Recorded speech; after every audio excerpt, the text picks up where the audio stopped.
नमस्कार। रेडियो रिमझिम से प्रस्तुत है स्थानीय हालचाल। पहले मुख्य हालचाल। सूक्ष्म सिंचाई पद्धति के प्रचार प्रसार को जागरूकता रथ रवाना।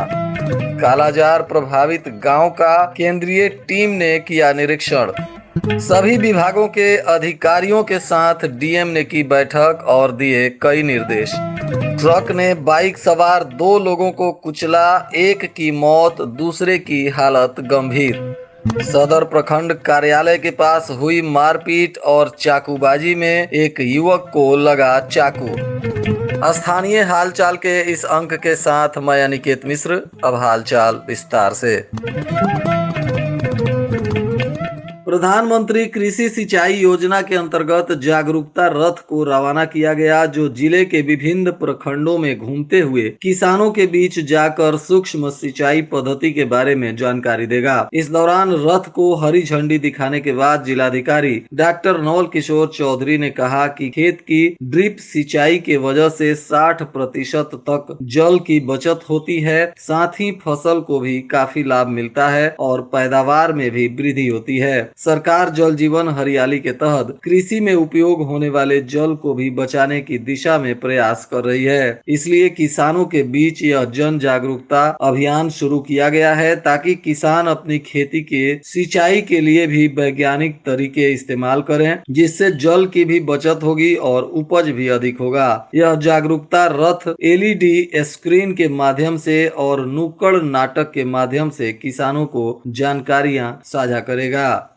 जिले को कालाजार मुक्त करने के लिए स्वास्थ्य विभाग सक्रियता से काम कर रहा है। इसी को लेकर कई तरह के प्रयास भी हो रहे हैं। इसी कड़ी में सोमवार को जिले के सिधवलिया प्रखंड के कालाजार हॉटस्पॉट गांव मंगलपुर एवं जलालपुर कला में विश्व स्वास्थ्य संगठन नेशनल कोऑर्डिनेटर डॉक्टर ध्रुव पांडे और प्रोग्राम एवं डेटा पर्सन नीलम के द्वारा निरीक्षण किया गया। इस दौरान कई कालाजार के मरीजों से पूछताछ भी की गई और गांव में चलाए जा रहे रोकथाम के प्रयास पर भी निरीक्षण किया गया तथा अधिकारियों और ग्रामीणों को उचित दिशा निर्देश दिया गया।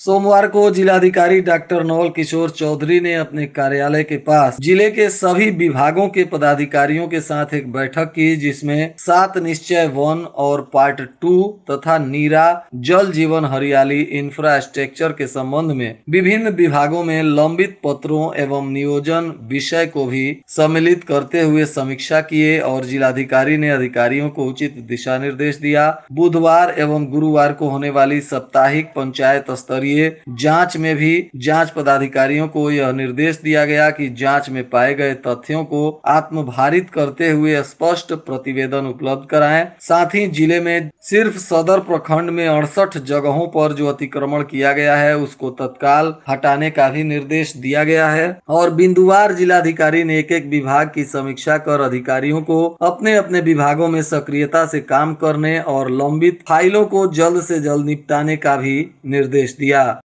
कुचायकोट थाना क्षेत्र के ढूंढवलिया गांव के पास NH 27 पर एक मोटरसाइकिल पे सवार 2 युवकों को एक ट्रक ने कुचल दिया, जिससे एक युवक की घटना स्थल पर ही मौत हो गई, जबकि दूसरा गंभीर रूप से घायल हो गया। जिसके बाद स्थानीय लोगों ने इन्हें अस्पताल पहुंचाया, जहां घायल युवक की स्थिति चिंताजनक देखते हुए डॉक्टरों ने गोरखपुर रेफर कर दिया। वहीं मृत युवक के शव को पुलिस ने कब्जे में लेकर पोस्टमार्टम के लिए भेज दिया। प्राप्त जानकारी अनुसार इस घटना में घायल और मृत युवक कुचायकोट थाना क्षेत्र के ही अमुआ विजयपुर गांव के रहने वाले बताए जा रहे हैं। इनमें एक भूषण यादव का पुत्र आकाश यादव है और दूसरा छबीला यादव का पुत्र राकेश यादव है। ये दोनों उत्तर प्रदेश में किसी काम को लेकर गए थे और वहीं से लौटने के क्रम में ढोड़वलिया के पास उल्टी दिशा से आ रही एक ट्रक ने इनको जोरदार ठोकर मार दिया, जिससे आकाश यादव की मौके पर ही मौत हो गई और राकेश यादव गंभीर रूप से घायल हो गया।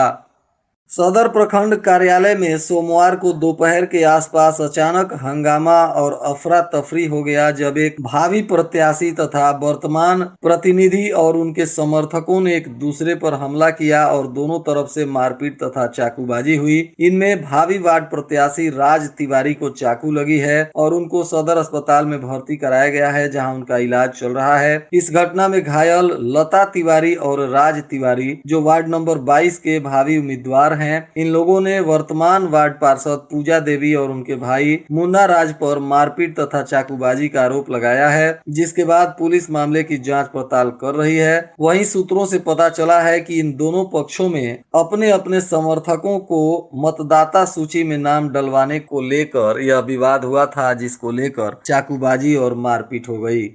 वहीं कटिया थाने की पुलिस ने 1920 पीस अंग्रेजी शराब के साथ एक तस्कर को गिरफ्तार किया है, जो स्कॉर्पियो गाड़ी से शराब की खेप लेकर जा रहा था। तभी पुलिस ने जांच करते समय इसे पकड़ लिया। गिरफ्तार आरोपी वैशाली जिला का रहने वाला लालगंज थाना क्षेत्र का रोशन कुमार बताया जा रहा है, जो अपने स्कॉर्पियो गाड़ी में 40 पेटी विदेशी शराब लेकर जा रहा था। पुलिस ने इस आरोपी को गिरफ्तार करने के बाद शराब और स्कॉर्पियो को जब्त कर लिया है और आरोपी से पूछताछ करने के बाद न्यायिक हिरासत में जेल भेज दिया गया है। थाने रेलवे पुलिस के द्वारा गुप्त सूचना के आधार पर मोहम्मदपुर मशरक रोड के स्थित एक कबाड़ की दुकान में छापेमारी की गई, जहां से रेलवे का लोहा पुलिस ने बरामद किया है। जिसके बाद कबाड़ दुकान के संचालक मनोज साहनी को पुलिस ने गिरफ्तार कर लिया है और रेलवे का खरीदा हुआ लोहा पुलिस ने जब्त कर आगे की कार्रवाई शुरू कर दी है। भोरे थाना क्षेत्र के लामी चौर गांव में भूमि विवाद को लेकर एक दंपति को मारपीट कर घायल कर दिया गया, जिसमें पीड़ित जीउत नोनिया ने पुलिस को आवेदन देकर अपने ही गांव के शैलेंद्र चौहान, रामचंद्र चौहान, बुद्धू चौहान और लोरिक चौहान को आरोपी बनाते हुए 10 लोगों पर प्राथमिकी दर्ज करवाई है। और पीड़ित का कहना है कि उनकी भूमि पर आरोपी जबरदस्ती कब्जा करना चाह रहे थे और जब पीड़ित ने अपनी पत्नी मरछिया देवी के साथ मना किया तो सभी आरोपियों ने मारपीट कर दोनों दंपति को घायल कर दिया। फिलहाल इनके बयान पर पुलिस ने जांच पड़ताल शुरू कर दिया है।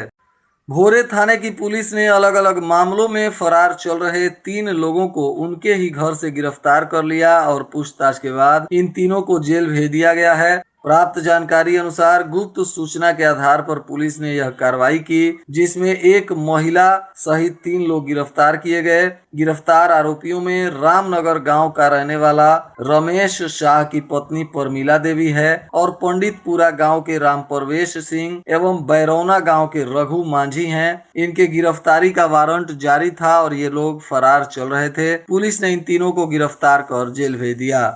भोरे थाना क्षेत्र के सिसई बाजार में छेड़खानी का विरोध करने पर एक व्यक्ति को आरोपी ने मारपीट कर घायल कर दिया है, जिसके बाद पीड़ित राजकुमार कुशवाहा ने थाने में आवेदन देकर कार्रवाई करने की मांग की है। इस मामले में राजकुमार कुशवाहा ने कहा कि वह अपने परिवार की महिलाओं के साथ कहीं जा रहे थे, तभी शराब के नशे में पंकज सिंह ने महिलाओं के साथ छेड़खानी की और जब राजकुमार ने मना किया और इसका विरोध किया तो पंकज ने लोहे के रॉड से हमला कर राजकुमार को मारपीट कर घायल कर दिया। फिलहाल पुलिस राजकुमार के बयान पर मामले की जांच पड़ताल कर रही है। स्वास्थ्य विभाग ने आज बताया कि कुपोषित बच्चों में टीबी का खतरा ज्यादा हो जाता है, इसलिए ऐसे बच्चों को बीसीजी का टीका लगाना आवश्यक है। टीबी एक संक्रामक रोग है। यह रोग संक्रमित व्यक्ति के खांसने या छींकने से फैलता है, इसलिए इसमें सामाजिक दूरी का भी ख्याल रखना आवश्यक है। और जिन लोगों में टीबी का लक्षण पाया जाता है उनके घर के बच्चे भी टीबी से प्रभावित हो सकते हैं, इसलिए ऐसे बच्चों को बीसीजी का टीका लगवाना आवश्यक है।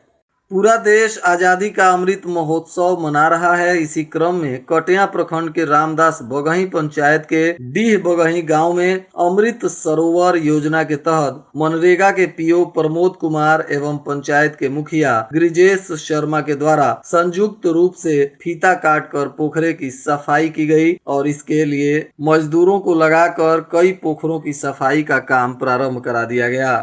गोपालगंज के जिलाधिकारी डॉक्टर नवल किशोर चौधरी ने गोपालगंज अनुमंडल न्यायालय का सोमवार को निरीक्षण किया। इस दौरान दंड प्रक्रिया संहिता की धारा 107, 110, 116, 144, 145, 133, 147, 146 और 188 इत्यादि में चल रहे वादों को रैंडमली जांच किया तथा अनुमंडल न्यायालय में विभिन्न वादों पर कवर पेज पर मोहर बनाकर अंकित करने का निर्देश दिया। इस दौरान भूमि विवाद से संबंधित मामलों में कैंप लगाकर संबंधित थाना प्रभारी एवं सीओ को स्थानांतरित कर वादों का निष्पादन करने एवं भूमि विवाद से संबंधित मामलों में पंचायत स्तर पर न्याय मित्र एवं कचहरी सचिव को भी निष्पादन करने के लिए निर्देशित किया।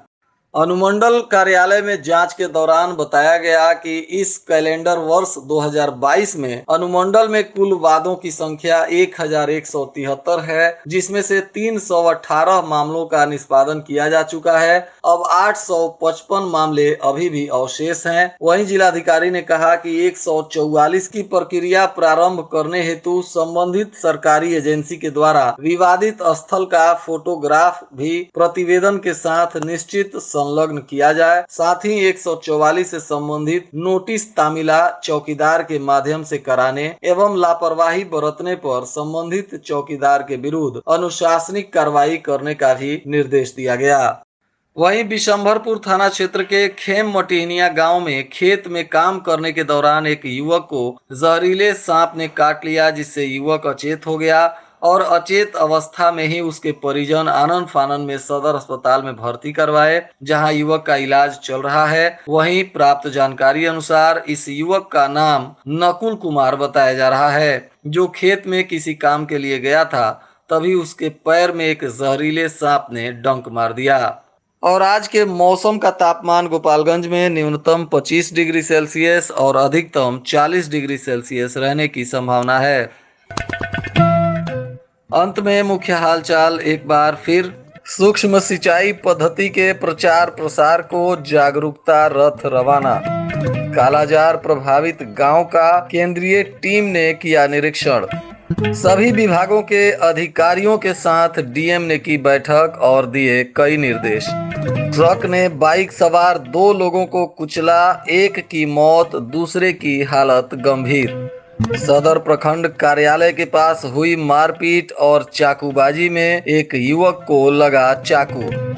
इसके साथ ही रेडियो रिमझिम से प्रसारित स्थानीय हालचाल का यह अंक समाप्त हुआ। नमस्कार।